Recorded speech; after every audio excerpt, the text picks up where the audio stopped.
Hey ladies and gentlemen, welcome back to the channel. As always, it is Nick here, back with your daily crypto news and analysis. And today we are going to be talking about Ripple and XRP as well as the vast majority of crypto and finance. And with that being said, I hope that you are all having a beautiful day or a beautiful night wherever you guys are out there in the world. So one of the biggest topics around XRP and the XRP community since the dawn of time, if you will, has been ISO 20022. So this has been a standard that everyone around crypto has been talking about for a while, and it has been one of the biggest things that everyone has been waiting for, right? ISO 20022. But was it a nothing burger, right? Big shout out to Anderson for this. But they said ISO 20022 was a nothing burger.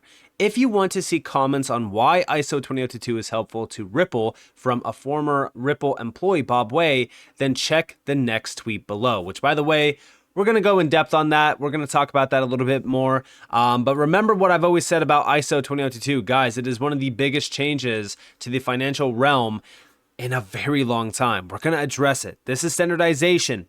Guess what? You need a few things in order to have full-on implementation of digital assets and digital asset technology. You need standardization, regulations, and then we get that last step, which is implementation.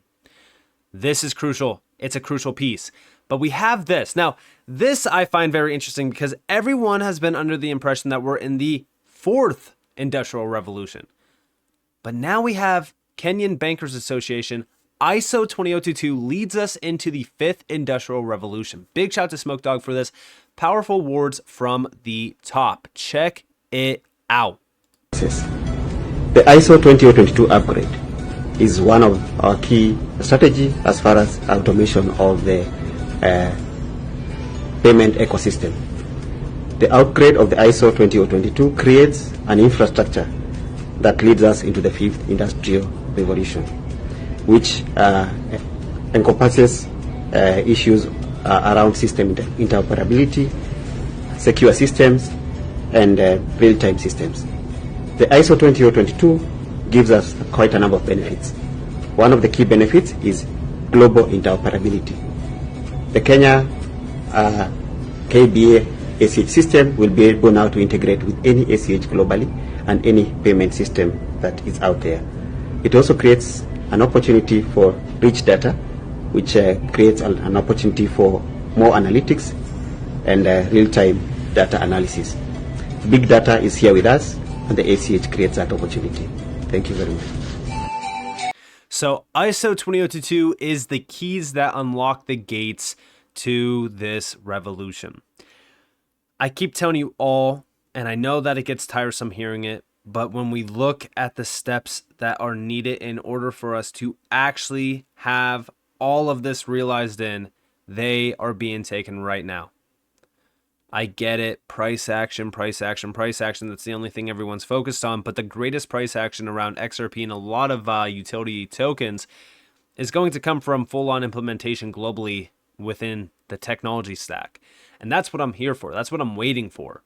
But also over here, we have from Anderson, this goes back to April 29th, 2023. I put a spotlight on this multiple times already back in 2023, but I will continue to mention it now because it is so crucial, especially with those words that we just heard regarding ISO 20022. This is all infrastructure layer, guys. Bob Way telling us why ISO 20022 migration for cross-border payments is a big deal for Ripple. Read this carefully. Since he's an ex-employee of Ripple, he understands it very well. And here we have the first one.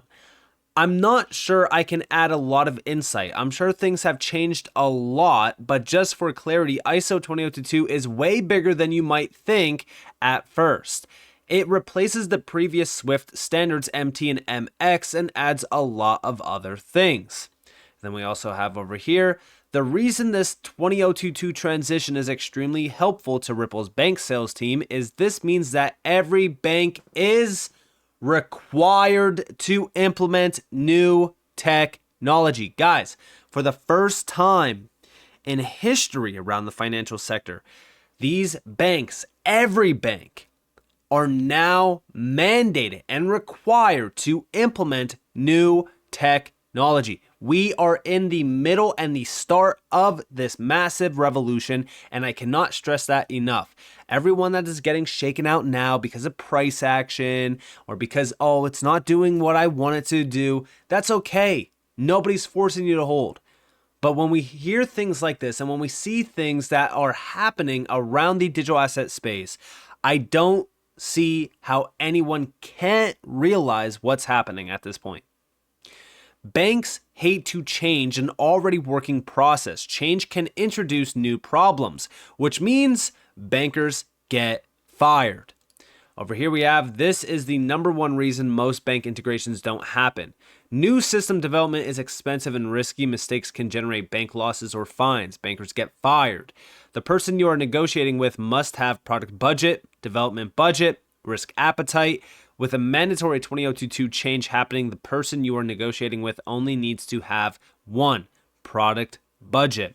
Money for development has already been allocated elsewhere. Nobody gets fired for following a mandate.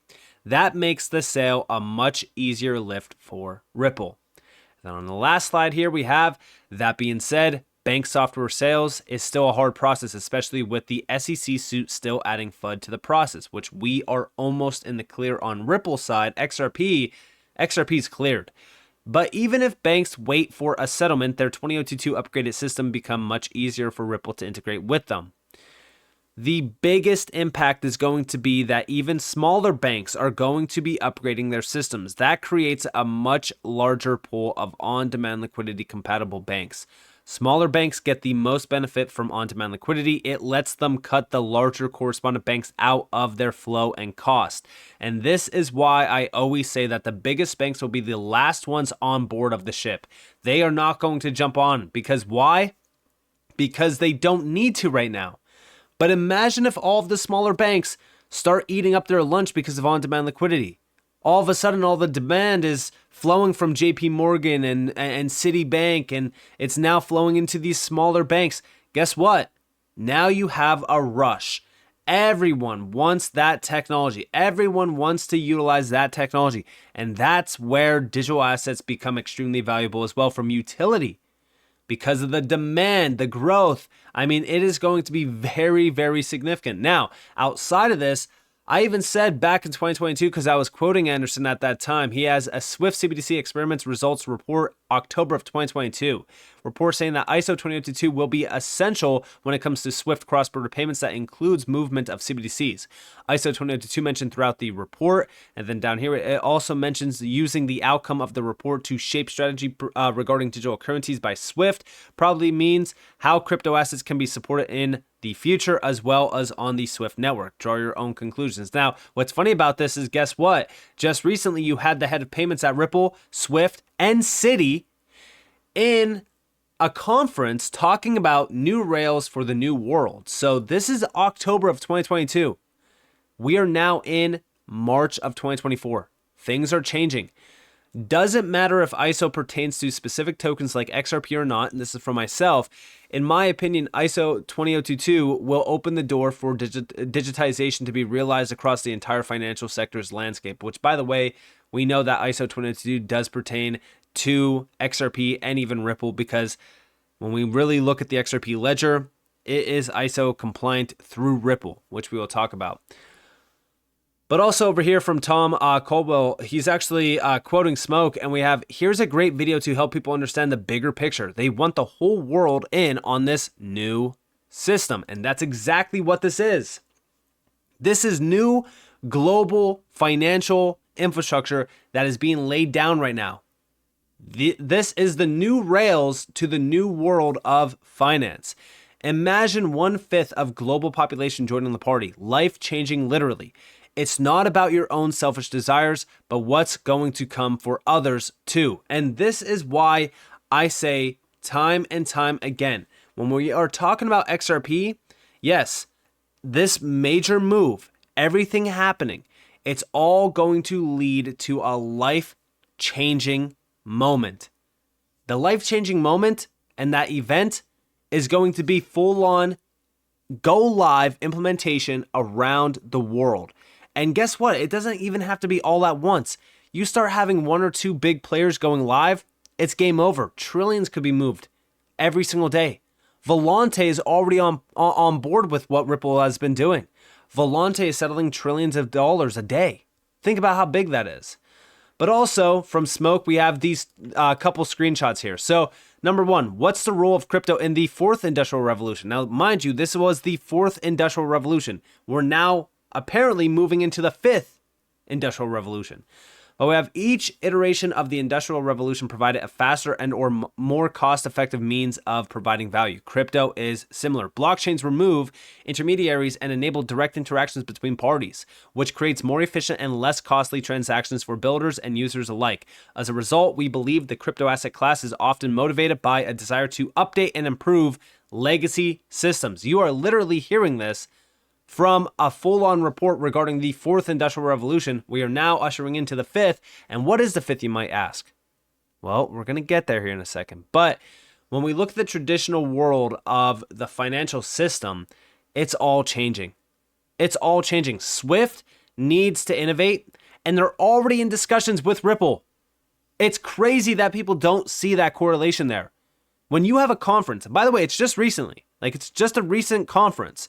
When you have the head of payments at Swift, Citi, and Ripple in a discussion regarding new rails for the new world, I don't see how you can't come to the conclusion that Ripple is a part of this.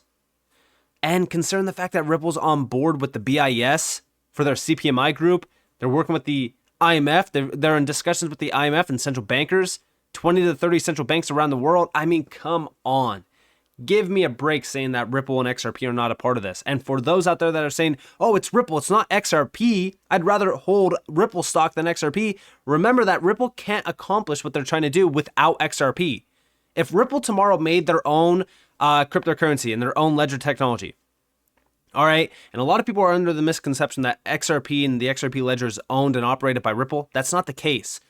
Listen, David Schwartz created, he was a co-creator of the XRP ledger. Ripple chose to utilize the XRP ledger because it was purpose-built for a lot of these major use cases around DeFi, payments, things like that.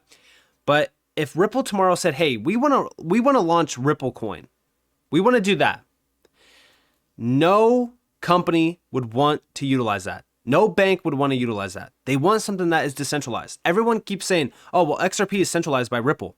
They don't realize what the escrow actually means. Go look up what the XRP escrow is and how it works. The XRP Ledger website has a full breakdown of it. I'm so tired of hearing about XRP centralized or decentralized. Just a little bit of research, you'll come to the conclusion that XRP is decentralized. Banking at the precipice, navigating the fifth industrial revolution. Now, this is very interesting. So we have the fifth industrial revolution promises unprecedented hyper-personalization through technologies like AI and ambient computing that anticipate individuals' needs. Financial institutions must collaborate with innovative partners to embed customized financial experiences, where consumers manage lifestyle needs or risk losing relevance to platforms better positioned for this new era. So now what's happening is you're talking about those leaders behind this revolution. They're going to be those players that are positioned for this new era, aka companies like Ripple. And we have down here that leaders now must prepare for an imminent fifth industrial revolution poised to profoundly reshape markets and experiences. This is very interesting. Over here, we have the Interledger Protocol family and ISO 20022 ecosystem. This was back in 2020, by the way. Look at the names on here. You have XDC, you have XRP, XLM, Algorand, IOTA. I would even throw QNT on there. HBAR could technically kind of be thrown into the picture as well. There's a lot of great players in this space. But when we look at the networks behind these currencies like XRP, XLM, etc., it's the companies behind them that are ISO 20022 compliant, which we will talk about. Over here, we have 94% of capital firms will be generating profits from digital assets by the end of 2024. Big shout out to Smoke Dog. Profits from crypto at the end of this year. Share the optimism of the millionaires and billionaires of the world as they continue to be forthcoming on their plans for crypto. Let me open this up in a new tab. That means that as many of 94% of capital market firms will be generating profits from digital assets by the end of 2024. When we look at this, right, we are now starting to see major focus on digital assets. 60% of respondents believe that it will be crucial to partner with fintechs or crypto native companies as part of their digital asset strategy, and 40% view it as important. That means that companies like Ripple are going to start to see a big inflow of either one, partnerships, investments, focus. It is going to be a big year for crypto and digital assets. I am very, very excited for this year. Now, outside of this, back on the ISO 20022 discussion, remember this post that I put out back in May. I brought it up multiple times. Here you have Volante. Here's a little bit of a breakdown of Volante. They move trillions in value every single day. They power 4 of the top 5 corporate banks, 40% of all U.S. commercial bank deposits, and 70% of worldwide card traffic. This is what they had to say about ISO 20022 and Ripple and XRP. Sitting at the heart of that change will be ISO 20022, the standard that will bring together disparate systems, standards, and methods from across the globe and tie them together. No greater example of this can be found in that than of Ripple. The first ISO 20022 player that is based on DLT. That's a big statement there. Now, also remember that Volante, back in January of 2021, extended collaboration with Citi for global ISO 20022 migration back in 2021. And all of this is based around cloud-based technology. Volante offers RippleNet in the cloud. Citi, the head of payments at Citi, and Swift and Ripple were all in a conference recently. You cannot tell me that this is all a coincidence. I don't believe in that. Not in this day and age. We are about to start to see major change happening. Even here, the head of technology at Citi's Treasury and Trade Solutions, Volante's payments processing solutions are already an integral part of our payments and transaction banking platforms. Using this technology will allow us to simplify the complexity of mandatory ISO 20022 migrations across the many markets in which we operate. We will be able to serve our clients even better by catering to their complex needs. And this is all through Volpay. When we talk about payments, right? So first off, let's actually go to the platform. So when we really look at the actual platform, so they have this low code platform. This is the full on integration platform that is allowing for a lot of these payment reductions and all of this to actually happen in real time. So you have 200 plus supported financial message formats, 40% reduction in time to support ISO 20022, 60% decrease in time to integrate bank and customer systems, and 10x faster development. This is all around fast, secure, and financially aware development built for high performance applications. All of this, though, is to form this new generation of financial technology and payments. And when we look at a lot of the use cases, you could see everything regarding this. This is adopt and drive revenue with ISO 20022. It's all API based. The reason why I say that is because when we look at APIs, right? Ripple has that API payments as a service integration with Volante already. And this is all through Volpay. This is something that I continue to focus on because when we really look at this, I feel as though so many are missing the target. I don't believe in coincidences. And when we go and actually look at Volpay, you can see all of the benefits here. And you can see that Ripple is able to be tapped in under the features. You have Visa here. You have Swift with GPI as well. Listen, the best in class one here is Ripple, and it's all through APIs and open banking in the cloud. I'm very, very excited to be at the forefront of this revolution. I don't see how Ripple and XRP are not a part of it. Now, could I be wrong on this? I could, but all the signs are pointing to the idea that Ripple and XRP are a part of this life-changing revolution, and we are just waiting for that last opportunity, that last go live event to allow for us to realize this opportunity. And I'm very, very excited about the future. Let me know what you guys think down in the comments below, though. I'd love to hear your thoughts. If you guys did enjoy the video, definitely leave a like, subscribe, to notifications on because I'm more free content. You guys are more than welcome to follow me on Twitter and join for Discord in the description below. And with that being said, guys, it's been Nick. Thanks for watching. Peace out.